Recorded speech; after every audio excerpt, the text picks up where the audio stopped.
Arsenal's opening bid for Bruno Guimaraes has been rejected by Newcastle, perhaps understandably given the upheaval they've already had at St James's Park this summer, Mark. But what more can you tell us on this one? Yes, you have to feel for Newcastle United fans. Anthony Gordon, Sandro Tonali, players that they love and respected. But this is a very different source. Bruno Guimaraes has said quite publicly he loves this club, the city, the fans. And every single Newcastle fan would say he really understood what we are about.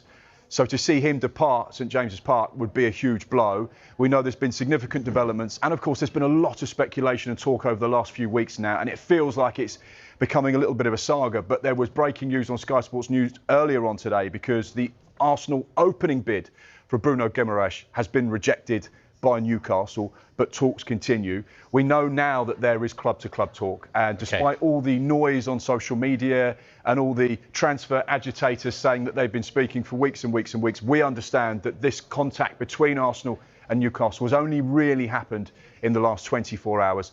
Offer rejected, but of course we know it's not going to finish there. No, James, we expect Arsenal to go back in with another offer. I think we would. I think considering this has been a long-standing interest they've had in the player, you'd expect them to go in once more. We wait to see what level they go to and whether Newcastle ultimately accepts it. But I think the way things are moving, I think it's more likely than not that he will be an Arsenal player. In terms of what we know about his movements at the moment, he's been travelling to Spain today to be part of Newcastle's pre-season camp. Now, he left Brazil yesterday. There was an understanding, I think, that he was due to be at the training camp yesterday, but there's been an agreement with the club that he'd turn up today. So we know he's publicly told the club he wants to leave in this transfer window. It's whether or not Arsenal get the money they want in this, will get up to the money that Newcastle want, because Newcastle have had a really, really difficult summer. Let's bear in mind some of the names that have departed. Kieran Trippier, people forget about him, that experience. Like a kind of Jordan Henderson, that leadership in the dressing room. Exactly. And then you've got the superstars that have departed. You've got Alexander Isak last summer, but already in this transfer window, Sandro Tonali is gone, Anthony Gordon's gone. And if you were a betting man, you'd say Bruno Guimaraes is heading out the door as well. And they've lost their manager on top of all that as well. And Newcastle hold the cards here as well, because, as James said, they've already sold £170 million worth of talent. So they don't need to generate money to invest in the younger players that they're buying. And Bruno Guimaraes has 2 years left on his Newcastle contract, with the option of another year, so it would make it a 3-year deal from the club's perspective. So they are absolutely in a position of strength and power where they can say, look, we respect you, but ultimately you're going nowhere. And yes, unless Arsenal pay what we want.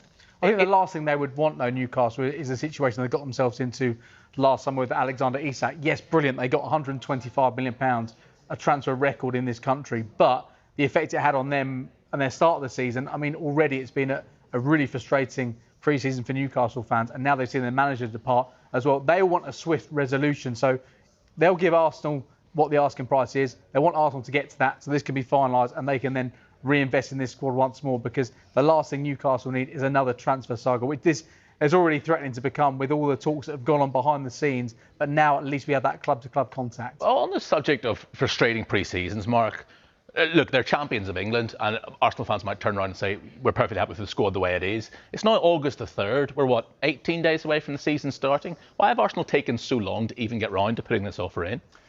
Every single Premier League club, every single sporting director will have a different philosophy and different tactics to the way they negotiate and do deals. You know, Daniel Levy was a fierce negotiator. Karen Brady was a very fierce negotiator, and they got what they absolutely wanted and needed for their respective clubs. Tony Bloom and Paul Barber at Brighton, the same. Look at the money that they have generated from sales. They are very difficult to do business with because they have their tactics and this is how they do things. Now, Andrea Berta at Arsenal, sporting director, very similar, has his own tactics and style, lets the noise happen around this. And up until the last 24 hours, to our knowledge, that's the first point we've had club-to-club contact between Newcastle and Arsenal. So I'd actually say they're just doing what they want to do at the pace and tone that they want to do it at. And therefore, the noise that gets created, because we know how much noise is created with transfers, with social media, with all these transfer influencers and reporters, it all adds to the melting pot. Yeah.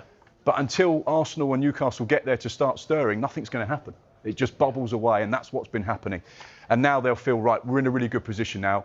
That opening offer might have been rejected. However, let's keep this dialogue going and see if we can get to what Newcastle want. Well, will Andrea be swooping for Vinicius Jr.? Because Bruno Guimaraes, not the only man on Arsenal's radar. They do have an interest in signing this man here.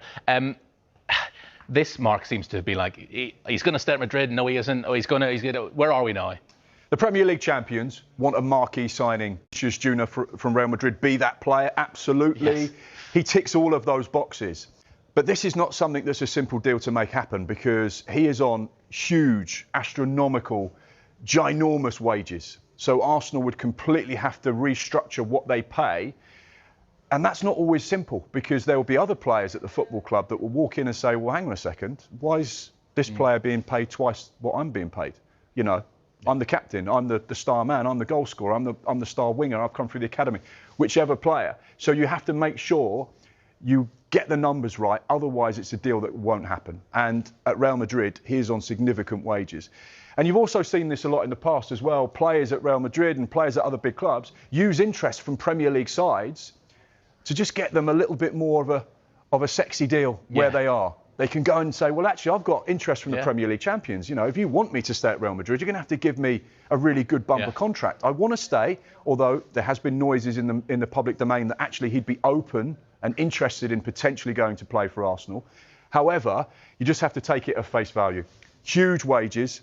Arsenal would have to break their wage structure.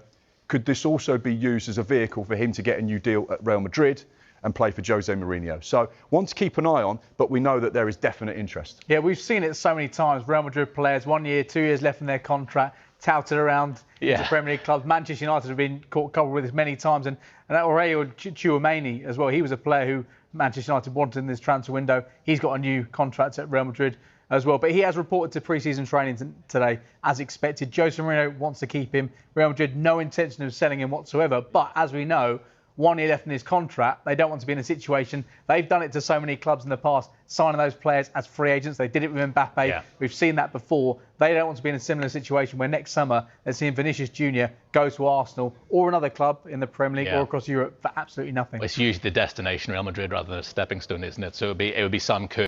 And on the subject of Chelsea, James, some news just into us. What can you tell us? Yeah, a confirmed outgoing. Trevor Chalobah is likely to become a Como player because the clubs have agreed a deal now. You can see at the bottom of your screen, £32.8 million is the total package. We understand it's €30 million up front, which is £25.7 million, and then a further £5.1 million in adults, which takes it up to that fee there of £32.8 million. Now, these two clubs have been in dialogue for over a month, well over a month. Como trying to get the best deal. Chelsea also trying to get as much as they could for the academy graduate. But that deal now has been agreed. Personal terms have already been agreed. So this deal will be finalised over the course of the next few days. It's been lengthier than negotiations for this to happen. But Como have been desperate to get Trevor Chalobah in. They are going to get him in now. We heard from Xabi Alonso over the course of the last few days, because with Maxence Lacroix coming in, Chelsea had 10 centre-backs. And he said he only needs 4 or 5. So it was likely there would be departures, and we expect there to be plenty more departures in the centre-back area. The likes of Benoit Badiashile, Axel Disasi, they are likely to depart in this transfer window. But Trevor Chalobah set to join Como, a deal agreed, personal terms agreed as well. He is set to become a Como player. And you just wonder how much the sort of personal relationship between Xabi Alonso and Cesc Fabregas probably helped sort of grease the wheels with this one.